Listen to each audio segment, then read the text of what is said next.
everyone, and welcome to our second video with revisewise.ie. Today's video is all about those upcoming Christmas tests, and we're going to run through a few things with you all out there to hopefully guide you in relation to studying. Yeah, hopefully some of you haven't started them yet. I think most of them are starting next week or the week after. So these are just some quick tips to help you out over the next week or two and how to best use your time. Also, as well, realising that the Christmas exams are so important, not just for now, but for the rest of the year, and they're a great learning curve, especially for 3rd and 6th years who will be sitting their mocks just 6 weeks after Christmas. Yeah. So they are a massive learning point in terms of goal setting and knowing where your strengths and weaknesses lie within that. We're going to run through the importance of old class tests. So if you're struggling right now and you're not too sure where to start studying, what to start studying, class tests are a great way to go back over old material learning. That eventually will be on your Christmas test.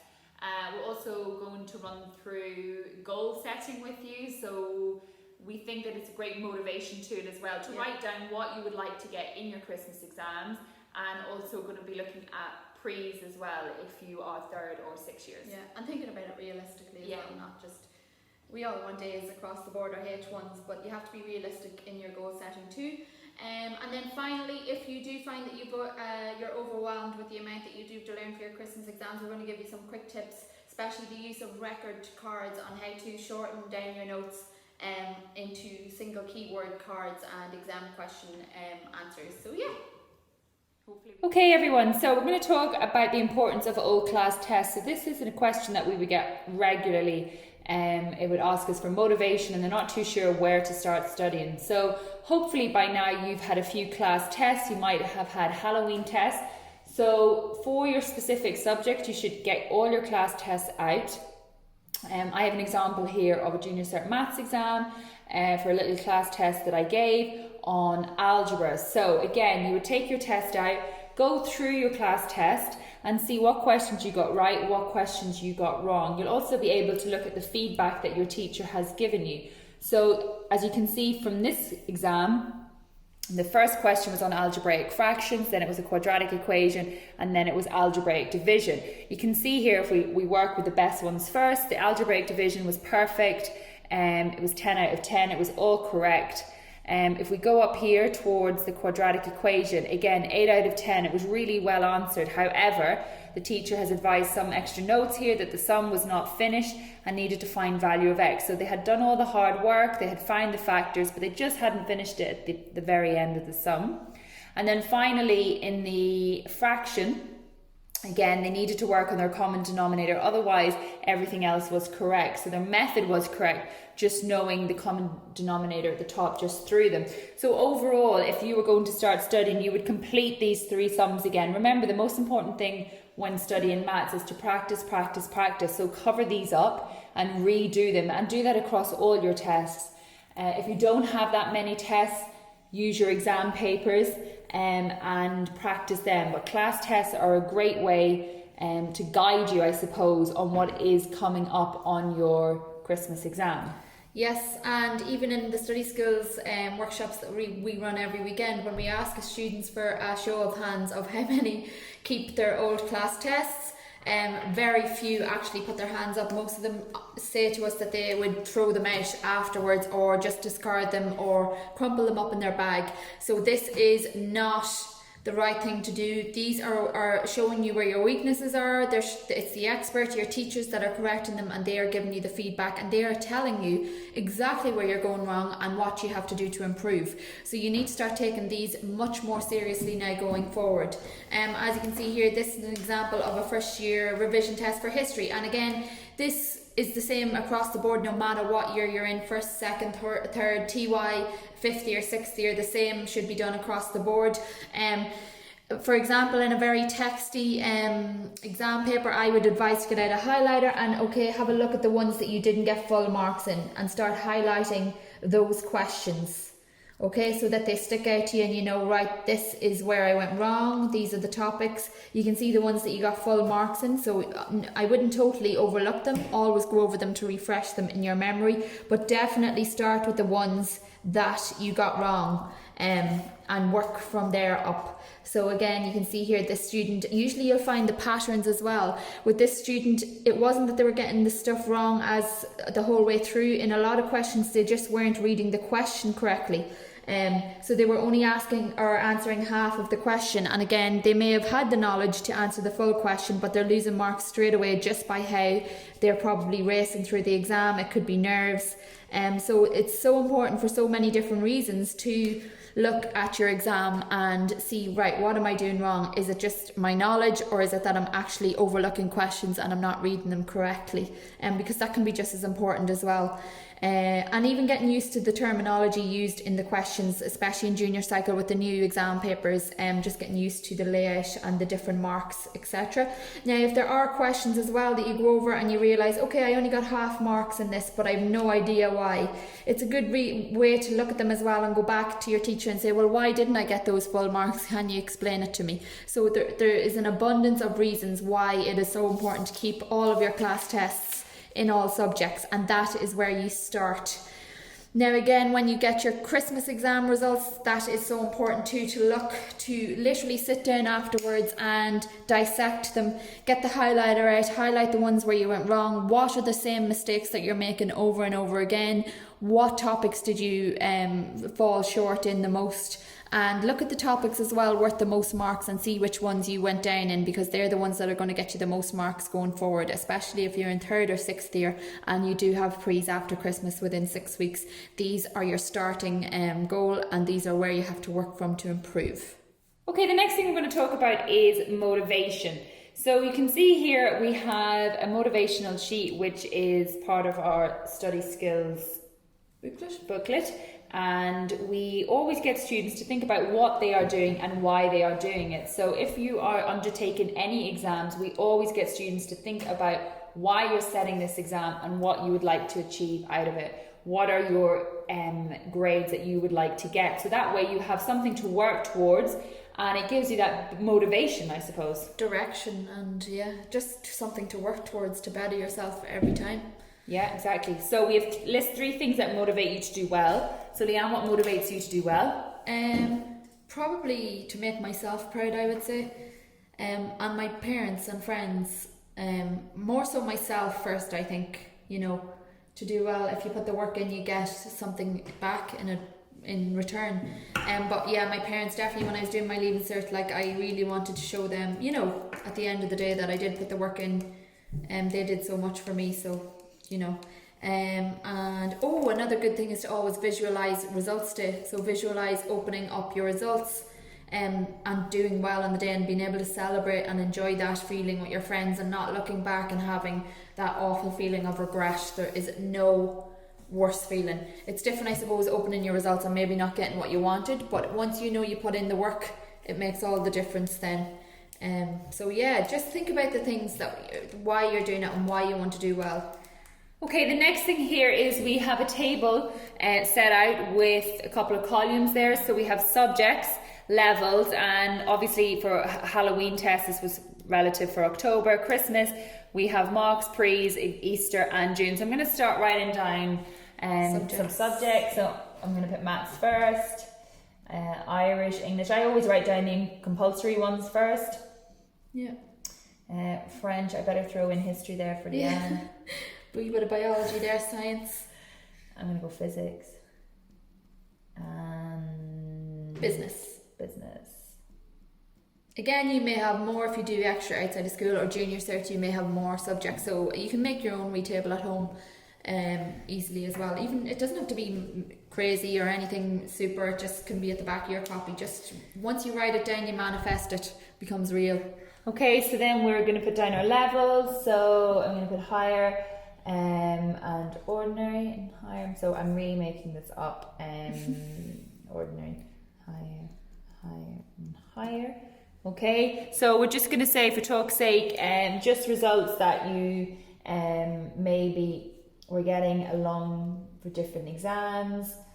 Yeah, so some of you might have had in-class tests for October for Halloween, or some of you may have had continuous assessment as in weekly class tests, and this could be your average. So it does change from student to student and school to school. But it is important to be specific. So you can see here Monique is putting the actual percentage, not just a general mark.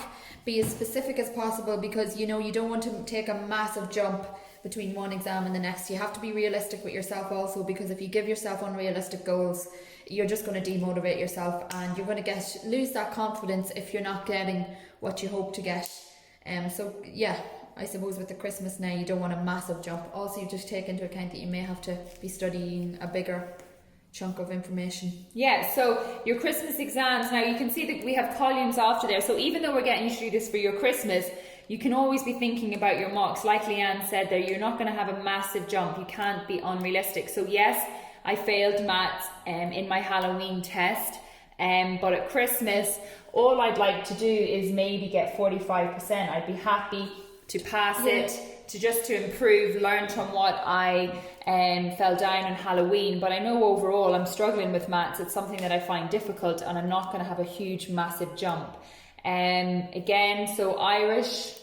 Yeah, again, it's the same across the board. So you can always also see here the subjects that you're doing better in than others. So you know the marks that where you're doing higher rather than lower, so you can put more time into the subjects where I suppose you're not getting as much marks. Tackle those head on. They're the ones that you need to bring up overall. And then in your Irish exam, obviously you're doing better in some aspects than other. Just have a look then at your class test again, at the October test, see, right, where can I get these marks, where can I bring them up?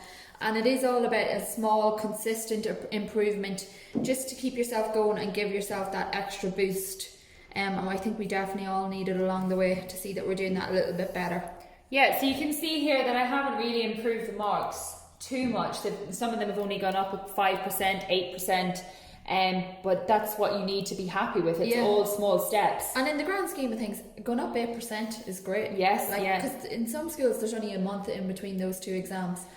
And snap. And I think as well it's really important to see that, look at this, I hope this guides you and shows you, and that don't worry about your Christmas test. You have your pre's to improve on. You might even have Easter, and then obviously your state exams. So it is a journey. So don't be upset or worried about these results. You have so many more weeks to improve on it. And I think this helps you see the bigger picture. Yeah, time is on your side right now. It's not like we're in between Easter and June and people are asking us for a magic wand, which does happen every year. But if you take this information and these tips now, you have so much time to put them into practice, and you will do great. Also, if there is a subject, that you find you go down on in Christmas that you weren't expecting, that will show you, right, I really need to put the extra hour or two into this subject to get that up. Never underestimate the power of 10 minutes. We always say, for example, there's 26 school days from now to Christmas. If you did an extra 10 minutes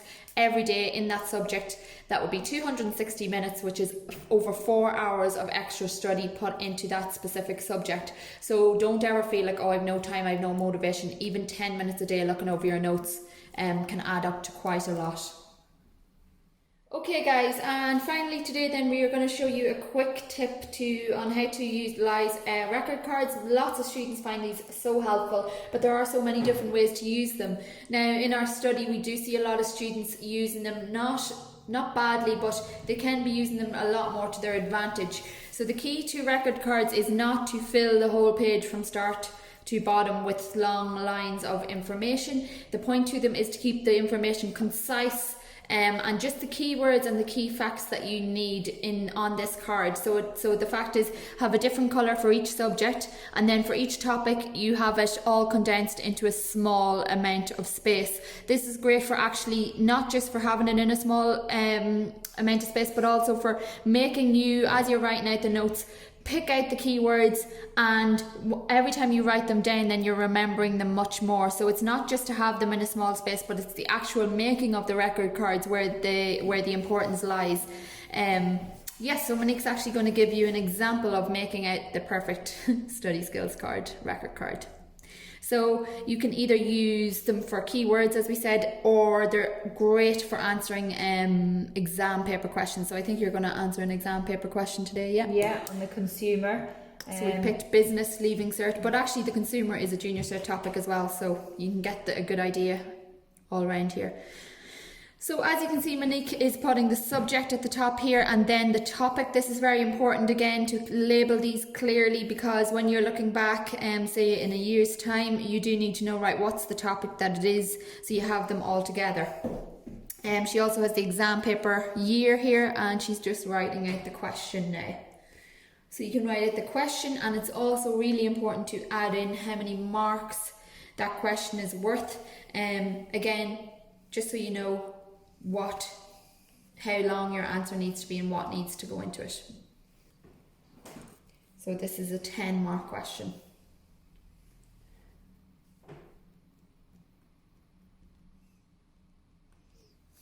Great, yeah, so we've written it down. So a few of you who might not know how they work, you always use both sides of a record card. So as Leanne mentioned, we've wrote down the question, the exam, the topic, and what it is worth. So on the back, after you go and study, you write down the answers on the back of the record card. So there. So the question was, outline the rights of a data subject under the terms of the Data Protection Act 1988 and 2003. So what's important in that question is you need to outline 2 rights of the data subject. So not just one answer, it needs to be 2. Okay, so Monique's first answer is data subjects have the right to complain when data controllers are not complying.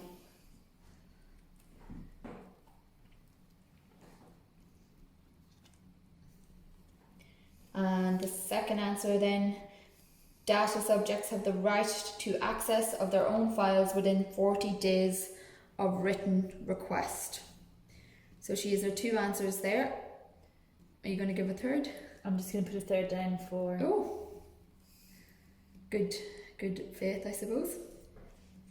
You might find one easier to remember. Exactly, and you're always best having, as much information as you can.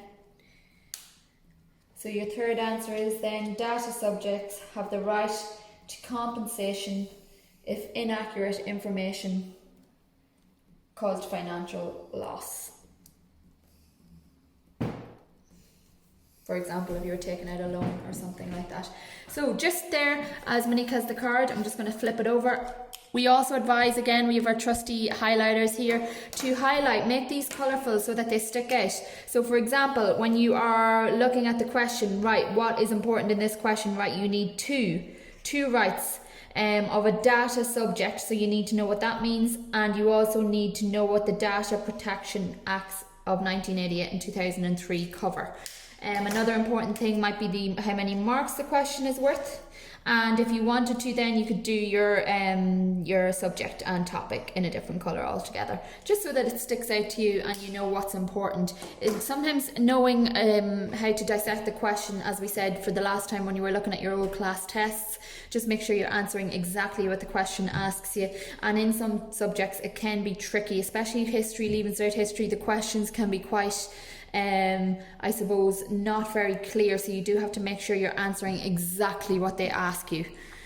Okay, and again, if you turn over, you can underline the main or key words in it. So you have the right to complain, the right to access of your information, and the right to compensation. So there again, just cutting it right down so that you're like, okay, this is much easier to learn rather than reams and reams and paragraphs of answers. It's also handy, some students we find make little markers up here. So if it's something that every time they go back to study and they're quite content with it, they might put a little tick. However, if it's something that every time they go back over they're unsure, they might put a question mark or an X. And over time, every time you go back to it, you can look at these symbols. And if you have 3 ticks on one record card, you can be pretty sure and confident that it's something that you're happy with, and that you don't find it overly difficult. If it's a record card that you've pulled out and you have a couple of question marks beside it or an X, you know that it is something that you need to work on. So record cards are a really great way of studying and condensing material. Yeah, especially for those of you who do have your Christmas exams coming up. Remember, you are 7 times more likely to remember something by writing it rather than reading it. So you have to read something 7 times for the same memory as writing it once. So you are better always to be writing that's why it's important when you do have your class notes from teachers, probably in a notebook and a copy, but to condense that down even more onto these record cards, and the more writing you do, the better. So that would be our top tip for the next few weeks. And even going forward, again, we have students in study and DSA who have, as I said, colour coordinated their subjects with their record cards, and they have them all there, and they put a big clip on top of them depending on the subject and the topic. So they just pull them out, re-look at them, and sometimes they actually rewrite them again in a few months' time to again refresh it in their mind and make sure that they're constantly actively studying and not just sitting reading reams and reams of paper. So we hope this tip helped you guys out. Okay, another tip we have is we always suggest for you to get coloured record cards, because it's great that way. Then you can designate a certain colour for a certain subject. So we chose yellow there for business. Leanne's just going to run through English with you now, and she's chosen a blue record card. Yeah, this one's going to be a bit of a different layout, because the last time we did it, we had exam paper questions on the front, whereas this one I'm going to make it more keywordy. This is great for text-based subjects such as science, business, history, geography. Most subjects really, there are always certain facts and keywords that you do have to learn. Now with this one, as we don't have an exam paper question, again, some of you out there with your studygrams make the most beautiful notes and writing with all your lovely stationery. I'm just doing this today for the purpose of this video, so excuse my writing. You can make yours a lot more nice to the eye. So my subject today is going to be English. Again, you don't have to do this as big if you want. I'm just filling up the front a bit of the card. You can put this in pen. It's totally up to yourself. And my topic then is the language of poetry.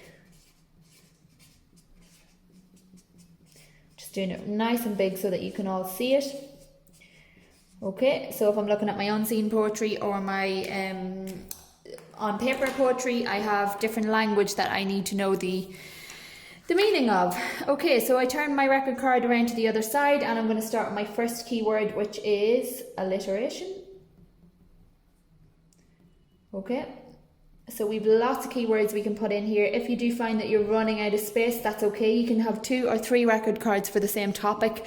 Don't overburden your record card with too much words, as you will find that it'll just become like a whole page in a copy. So try and cut it right down. So this is the repetition of consonants which occur together. Okay, that's my first keyword done. My next one then is assonance. And this is again the repetition of the same vowel.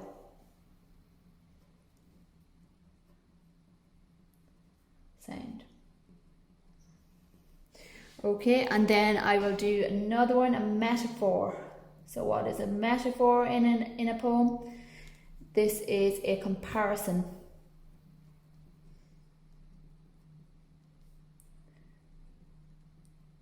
Between 2 things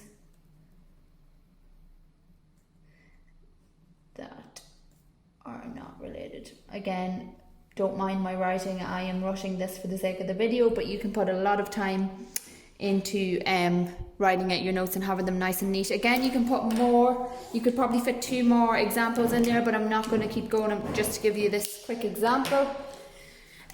Get your highlighter out then and underline your keywords there so that they stick out. Okay, and say you had another one here, simile, and another one here, personification, and then you could even maybe put in onomatopoeia, punctuation, symbol, sibilance, whatever you want. And then, so you can see on the side, as Monique did in the last one, you can tick off at the top whenever you've learned it. If by the 3rd time you go back over it and you're not quite sure, you can put an X or a question mark just to show that, okay, I need to look over this again. But yeah, it's really handy. You have the language of poetry, and on the other side then you have all your keywords on one little card. And this is great as well if you are, for example, on your way in the bus in the mornings or the car journey to school, and you just want something quick and easy to pull out of your bag, you can keep them in the little zip pocket at the front of your bag before your exam or any day for any reason. Pull out the topic record cards and you have them all there to go over really quickly just before you go into school. So they're so handy, and it just gets rid of carrying massive books and notebooks around the place as well. Yeah, so it's really important to always give this study method a go. You might find that you absolutely love it and you'll continue to use it throughout the rest of the school year. However, some of you might find that it's not suitable for you, or that you prefer doing your notes a different way. So remember, these are all a guide for you. We tell you our best tips, and one of these would be record cards. So give it a go. If it's for you, great. If not, we'll be back in the new year with some other different methods of study. Yep. Okay, another tip for studying for exams is the use of Revise Wise books. They are really handy. They cut down a lot of information that's in your textbooks, and it can get you more focused, and it can help with the layout of an exam too, and knowing the different topics. So even here you can see that they do them in every subject. This one here, for instance, if you're doing biology and you're not too sure where to start studying, you can see that it has all the units sectioned out for you. It also has a list of the experiments as well, so it's a great way to start. You'll also find that if you look at the volume of this book, and any book, like that this is business leaving cert, and the textbooks are mentally big. Like, it's crazy the difference. It's just even for your own motivation to sit down and say, right, even if I know this stuff inside out, you know, I'm well on my way to getting a good result. So it just cuts it all down to you, to the specifics. You can also use these with flashcards, record cards, which we have shown you.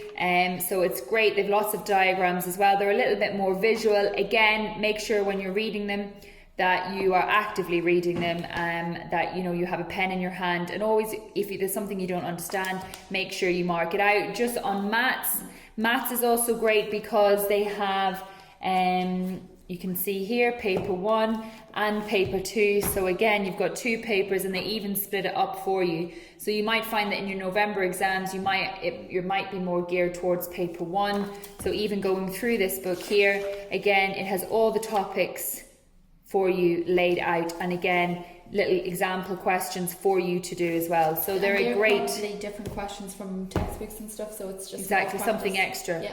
And here in the business one, for example, it has the exam structure, which is so important to know. Again, if you're in 6th year or 3rd year, then it also, remember that these books are written by the experts. So it's, again, like your exam papers, it's so important to read the layout, the front cover. It is general preparation for the exam, about the higher level paper, and then it also is general exam tips, time management, and then tips for the different, so your short questions, your ABQ, and your long questions. So never overlook that. That's nearly as important as learning the information. And it also then has when all the different topics came up and the patterns that have come up over the last few years. So they're so brilliant, so handy for lots of different reasons. Okay guys, we hope you enjoyed those few tips that we went over for your upcoming Christmas exams. Yeah, just on that as well, when you are finished your exams, guys, please don't give up for the last few weeks of school. Remember, the stuff that you learn during those weeks is just as important as the stuff you learn any other week of the year. So some students tend to give up and stop listening in class, so that would be another main point. Give it your all until the very end of the year. We hope to bring you another video then in January on how to structure your study going forward. Yeah, and if you have any more questions or you need any advice, remember we are just a message away on Instagram. We're there for any questions, any tips or advice that we can hand out to you. We definitely will help you. Yeah, any specific questions, send them our way. We're also on Facebook and everything, LinkedIn, Snapchat, Twitter, so you can get us on all social medias. Thank you. Good luck, guys.